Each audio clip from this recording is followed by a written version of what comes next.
முந்தா நாள் மதியானம் ஃபிளைட்ல நான் சென்னைக்கு போயிருந்தேன். எதுக்காக அப்படின்னா, மஞ்சள் மேல் பாய்ஸ் அப்படின்னு ஒரு மலையாள படம் வந்திருக்குது.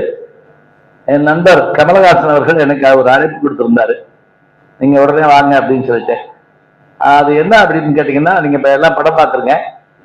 அது குணா படத்தினுடைய அந்த இதோட ஆரம்பிக்கும். குணா குகை, அந்த குகையோட படம் பார்த்தது இருக்கீங்களா? பார்த்தாச்சா?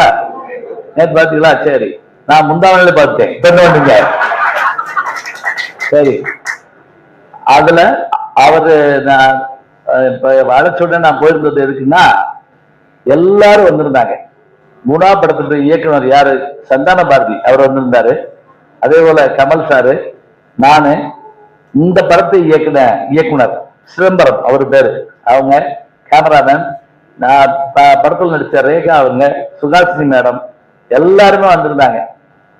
படம் பார்க்கிறப்ப மலையாளத்துல சப்டைட்டில் இதுல போடுறாங்க, இங்கிலீஷ்ல. அப்ப எனக்கு விளக்கம் சொல்லிக்கிட்டே இருக்காரு கமல், இந்த அது புரியல கேட்டிருக்கேன் அப்படின்னு சொல்லிக்கிட்டே இருக்காரு. சொல்லிட்டு அந்த டைரக்டர் சொல்றாரு, சார் கேட்கிற விஷயம் பாத்தீங்களா அப்படின்னு. அவ்வளவு ஒரு மகிழ்ச்சியா அந்த படம் பார்த்து வந்தேன்.